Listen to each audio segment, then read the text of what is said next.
അസ്സലാമു അലൈക്കും.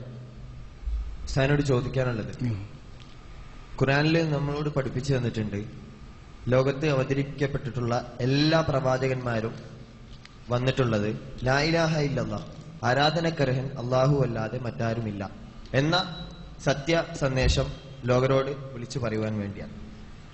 മുഹമ്മദ് നബി സല്ലല്ലാഹു അലൈഹി വസല്ലമയും മക്കയിലേക്ക് വന്നുകൊണ്ട് ആദ്യമായി പറഞ്ഞതും ലാ ഇലാഹ ഇല്ലല്ലാഹ് മുഹമ്മദ് റസൂലുള്ളാഹി എന്നതാണ്. അപ്പോ മക്കയിലെ മുശ്രിക്കുകൾ, ഖുറൈശികളായ മുശ്രിക്കുകൾ, അവർ അള്ളാഹുവിലെ വിശ്വസിച്ചിരുന്ന ആളുകളാണ്, പഠിച്ച കാര്യങ്ങളാണ്. അള്ളാഹു ആണ് ഈ ലോകത്തെ സൃഷ്ടിച്ചതെന്നും ഈ ലോകത്തുള്ള സർവ്വചരാചരങ്ങളെ സൃഷ്ടിച്ച് പരിപാലിക്കുന്നത് അള്ളാഹു ആണെന്നും അവർ വിശ്വസിച്ചിരുന്നു. പക്ഷേ അവർ വിശ്വസിക്കാത്ത ഒരു കാര്യം, അള്ളാഹുവിനെ മാത്രം ആരാധിക്കുക എന്ന ഒരു കാര്യമാണ് അവർ വിശ്വസിക്കാതിരുന്നത്. പ്രവാചകൻ സല്ലല്ലാഹു അലൈഹി വസല്ലമ ആദ്യമായി എതിർത്തതും ഈ ഒരൊറ്റ കാര്യത്തെയാണ്. അപ്പോ ഈ ഒരു പ്രവാചകന്റെ ഈ പ്രബോധനം മനസ്സിലാക്കുകയാണെങ്കിൽ നമ്മുടെ ഈ നാട്ടിൽ ഇന്ന് നാം ചെയ്യുന്ന കാര്യങ്ങൾ, അതായത് മറ്റ് അള്ളാഹു അല്ലാത്ത ആളുകളെ, ഔലിയാക്കളെയും മറ്റു മഹാന്മാരെയും ഇടയാളന്മാരാക്കി വിളിച്ച് പ്രാർത്ഥിക്കുന്നത് തെറ്റാണോ അല്ലയോ എന്നുള്ളതാണ് എന്റെ ചോദ്യം. അതല്ലേ അതാണല്ലോ സുഹൃത്തെ ഇതുവരെ ഇവിടെ സംസാരിച്ചത്. ഇടയാളരാക്കിയിട്ട് പറയുന്നത് കൊണ്ടും വിളിക്കുന്നത് കൊണ്ടും ഒന്നും യാതൊരു ശിർക്കും വരൂല. അത് നിങ്ങൾ കേട്ടു, അതിൽ വെച്ചിട്ട് സംസാരിക്കുക. നിങ്ങൾ കേട്ടല്ലോ? കേട്ടു. ഇവിടെ നിങ്ങൾ പറഞ്ഞതിൽ നിങ്ങൾക്കൊരുപാട് തെറ്റിദ്ധാരണ ഉണ്ട്. നിങ്ങൾ തെറ്റിദ്ധരിച്ചതല്ല, ഒരുപാട് ആളുകൾ തെറ്റിദ്ധരിപ്പിക്കുകയാണ്. ലാ ഇലാഹ ഇല്ലല്ലാഹ് എന്ന് പറഞ്ഞാൽ അള്ളാഹു മാത്രമേ ഇലാഹുള്ളൂ, വേറെ ഒരു ഇലാഹുമില്ല എന്നാണ്. അതിന്റെ മറുഭാഗം എന്താണ്? അള്ളാഹു അല്ലാതെ ഇലാഹുണ്ടെന്ന് മുശ്രിക്കുകൾ വിശ്വസിക്കുന്നുണ്ട് എന്നല്ലേ? അല്ലേ? അപ്പൊ എവിടെയാണ് ശിർക്ക്? എവിടെയാണ് ശിർക്ക്? നിങ്ങൾക്ക് അതിനെന്താ മനസ്സിലായത്? ലാ ഇലാഹ ഇല്ലല്ലാഹ് തൗഹീദ്. ആ തൗഹീദിന്റെ അർത്ഥം എന്താ? ആരാധനക്കർഹൻ അള്ളാഹു അല്ലാതെ മറ്റാരുമില്ല. അപ്പൊ ആരാധനക്കർഹൻ അള്ളാഹു അല്ലാതെ മറ്റാരെങ്കിലും ഉണ്ട് എന്ന് പറയുന്നതല്ല ശിർക്ക്? ശിർക്ക്. അപ്പൊ ആരാധനക്കർഹൻ മറ്റാരോ ഉണ്ടെന്ന് വിശ്വസിക്കുന്നതാണ് ശിർക്ക് എന്ന് ബോധ്യപ്പെട്ടില്ലേ? ഇവിടെ അങ്ങനെ പറയുന്ന വല്ല സുന്നികളുണ്ടോ? ആരാധനക്കർഹൻ അള്ളാഹു അല്ലാതെ മറ്റു വല്ലവരുണ്ട് എന്ന്? ഞാൻ ഉസ്താദിനെ വിമർശിക്കാനാണ്. അല്ല, വിമർശിക്കൽ നിങ്ങൾ ചോദിച്ച നിങ്ങളെ ധരിപ്പിക്കുകയാണ് ഞാൻ. നിങ്ങളെ ധരിപ്പിക്കുന്നത് നിങ്ങളല്ലാത്ത എല്ലാവർക്കും കൂടി മനസ്സിലാകാൻ വേണ്ടി നിങ്ങളെ തന്നെ മനസ്സിലാക്കി തരികയാണ്. ഞാൻ ഗണ്ണിക്കല്ല, ചോദ്യം ചെയ്യുമല്ല. നിങ്ങൾക്ക് മനസ്സിലാണല്ലേ? ലാ ഇലാഹ ഇല്ലല്ലാഹ് എന്നാൽ അള്ളാഹു അല്ലാതെ ആരാധനക്ക് അർഹൻ വേറെ ആരുമില്ല, ഇത് തൗഹീദ്. അപ്പൊ ഇതിന്റെ മറുവശം അള്ളാഹു അല്ലാതെ ആരാധനക്ക് അർഹൻ മറ്റാരൊക്കെയോ ഉണ്ട് എന്ന് വിശ്വസിക്കുന്നത് ശിർക്ക്. ഈ ശിർക്ക് മുസ്ലിമീങ്ങളിലുണ്ടോ? ഉണ്ടോ? ആരാധനക്കർഹൻ അള്ളാഹു അല്ലാത്ത മറ്റാരെയും വിളിച്ച് പ്രാർത്ഥിക്കേണ്ടെന്ന് ആരും പറയുന്നില്ല. വിളിച്ചു പ്രാർത്ഥിക്കല്ല ഇവിടെ വിഷയം. വിളിച്ചു പ്രാർത്ഥിക്കുന്നിടത്ത് നിങ്ങൾ എന്തിനാ എത്തുന്നത്? ലാ ഇലാഹ ഇല്ലല്ലാഹ് വിളിച്ചു പ്രാർത്ഥിക്കൽ പറഞ്ഞിട്ടില്ലല്ലോ. നിങ്ങൾ ഈ വിളിച്ചു പ്രാർത്ഥിക്കുന്നതിന്റെ കഥ കേട്ടില്ലേ? വിളിച്ചു പ്രാർത്ഥിക്കുക എന്ന് പറഞ്ഞ അർത്ഥമേ ദുആ എന്ന വാക്കിന് എവിടെയുമില്ല എന്ന് ഭാഷയിൽ ഞാൻ പറഞ്ഞു. നിങ്ങൾ കേട്ടോ? നിങ്ങൾ അതിൽ പറയും കേട്ടോ എന്ന് എല്ലാവരും കേൾക്കണം. കേട്ടു. എന്നാ അത് നിങ്ങൾക്ക് കേട്ടു മനസ്സിലായിട്ടുണ്ടോ? ഇനി ദുആ നന്നയിൽ അങ്ങനെ വിളിച്ചു പ്രാർത്ഥിക്കുക എന്നൊരു അർത്ഥം നിങ്ങൾ എവിടെയെങ്കിലും വായിച്ചിട്ടുണ്ടോ? ഇല്ല. എന്നാൽ പിന്നെ ദുആന്റെ വർത്താനം പിടി. ലാ ഇലാഹ ഇല്ലല്ലാഹ് തന്നെ മനസ്സിലാക്കാലോ. ലാ ഇലാഹ ഇല്ലല്ലാഹ്, ആരാധനക്കർഹൻ അല്ലാഹു അല്ലാതെ മറ്റാരുമില്ല, ഇത് തൗഹീദ്. ആരാധനക്കർഹൻ അല്ലാഹു അല്ലാതെ പലരുമുണ്ട്, ഇത് ശിർക്ക്. ഇത് മക്കത്തെ മുശ്രിക്കുകൾ വിശ്വസിച്ചിരുന്നു. അവരോടാണ് അല്ലാഹു തആല ഈ പറഞ്ഞ ആയത്തുകളെല്ലാം പറഞ്ഞത്. മുസ്ലിമീങ്ങളിൽ ആരും അങ്ങനെ വിശ്വാസമുള്ളവരില്ലല്ലോ. ഉണ്ടോ? അങ്ങനെ വിശ്വാസം ഉണ്ടെങ്കിൽ ഒരുത്തൻ മുസ്ലിം ആവൂലല്ലോ. അല്ല, അപ്പൊ നമ്മളെ മുസ്ലിമീങ്ങളിൽ ആരും അങ്ങനെ വിശ്വാസമുള്ളവരില്ലല്ലോ. മുസ്ലിമായ ഒരാളും അങ്ങനെ വിശ്വസിക്കാൻ പാടില്ല. വിശ്വസിക്കുന്നുണ്ടോ നിങ്ങൾ അറിവില്? ഇല്ല. ഞാൻ ഉദാഹരണമായിട്ട് യാ ബദരീങ്ങളെ എന്ന് പറയും. പക്ഷേ അള്ളാഹു അല്ലാതെ ഇലാഹുണ്ട് എന്ന് ഞാൻ വിശ്വസിക്കുന്നവരായി നിങ്ങൾ പറയുന്നുണ്ടോ? അല്ല.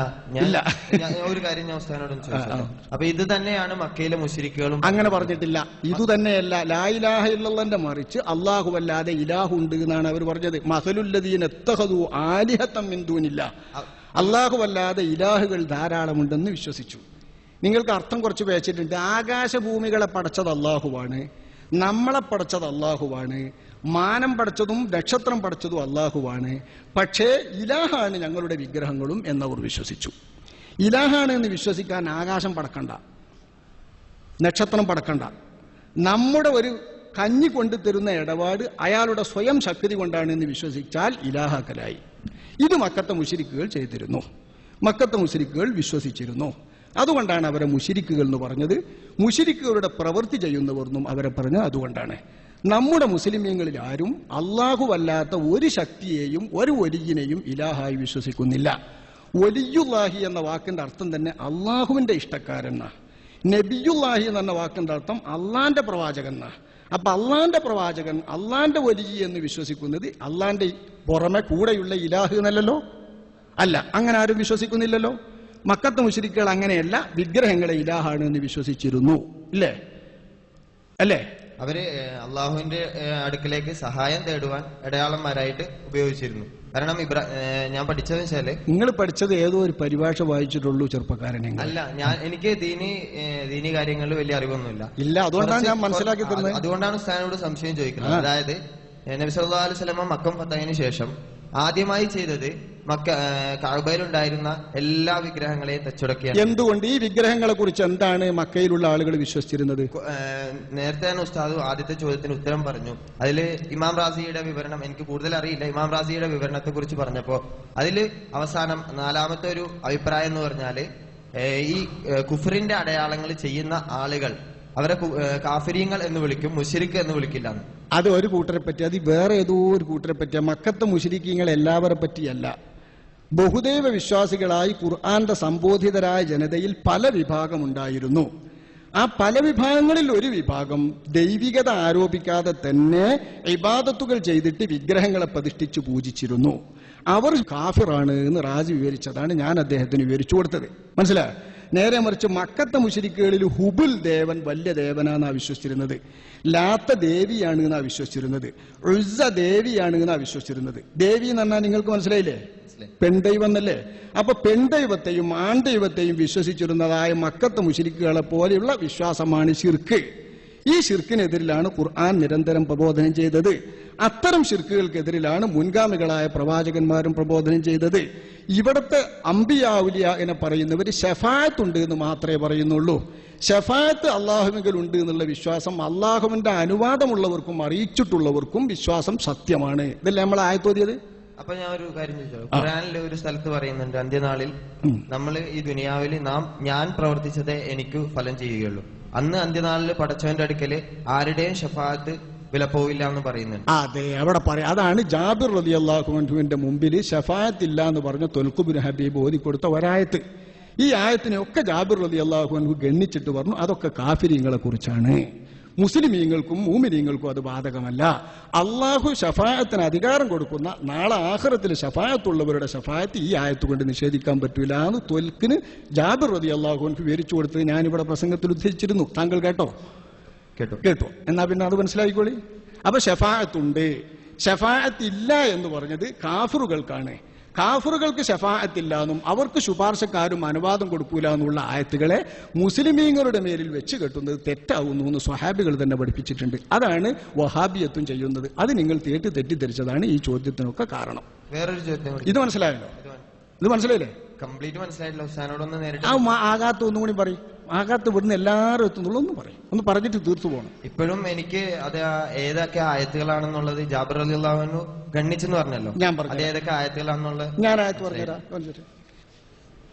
ഇന്നല്ലദീന കഫറൂ ലൗ അന്ന ലഹും മാ ഫിൽ അർളി ജമീഅൻ വമിസ്ലഹു മഅഹു ലിയഫ്തദൂ ബിഹി മിൻ അദാബി യൗമിൽ ഖിയാമത്തി മാ തുഖബ്ബല മിൻഹും വലഹും അദാബുൻ അലീം. ഒറ്റയ്ക്ക് ഞാൻ അർത്ഥം പറഞ്ഞുതരാം. ഏത് സൂറത്താണ്?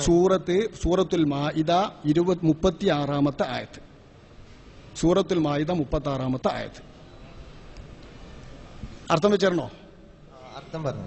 ഇന്നല്ലദീന കഫറു, അവിശ്വാസികളായിട്ടുള്ള ആളുകൾ, ലൗ അന്നലഹും, അവർക്ക് കിട്ടിയിരുന്നെങ്കിൽ, മാഫിൽ അർളി ജമീഅ, ഭൂമിയിലുള്ളത് മുഴുവൻ, വമിസ്ലഹു, അതിന് തുല്യമായതും, മാഹു, ഭൂമിയിലുള്ളതിനോടൊപ്പം അതിന് തുല്യമായതും കൂടി കിട്ടിയിരുന്നെങ്കിൽ, ലിയഫ്തദൂ ബിഹി, അതുകൊണ്ട് അവർ ദണ്ഡം കൊടുത്ത് രക്ഷ നേടാൻ, മിൻ അദാബി യൗമിൽ ഖിയാമ, അന്ത്യനാളിലെ ശിക്ഷയെ തൊട്ട് രക്ഷ നേടാൻ വേണ്ടി ദണ്ഡം കൊടുക്കാൻ ഭൂമിയിലുള്ളത് ആസകലം കിട്ടിയിരുന്നാലും അതിന്റെ ഇരട്ടി കിട്ടിയാലും മാതുഖുബ്ബില മിൻഹും, അവരിൽ നിന്നത് സ്വീകരിക്കപ്പെടൂല. വലഹും അദാബുൻ അലീം, അവർക്ക് കടുത്ത ശിക്ഷയുണ്ട്. ഒരു ശഫാഅത്തും അവർക്ക് ഉപകരിക്കൂല. യുരീദൂന അൻ യഖ്റുജൂ മിനന്നാർ വമാ ഹും ബിഖാരിജീന മിൻഹാ, അവർ നരകത്തിൽ നിന്ന് പുറപ്പെടണമെന്ന് വിചാരിക്കും, പക്ഷേ പുറപ്പെടൂല. വലഹും അദാബും മുഖീം, അവർക്ക് നിത്യമായ അദാബുണ്ട്.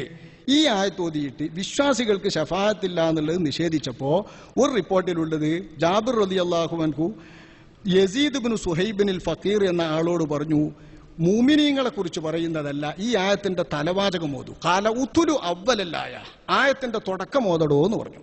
അപ്പൊ മൂപ്പര് ഇന്നല്ലദീന കഫറൂ ലൗ അന്ന ലഹും എന്നോതി. അപ്പൊ മൂപ്പര് പറഞ്ഞു അല്ലായ അല ഇന്നഹും അല്ലദീന കഫറൂ, കാഫിരീങ്ങളെ കുറിച്ചാണ് ആ പറഞ്ഞത്.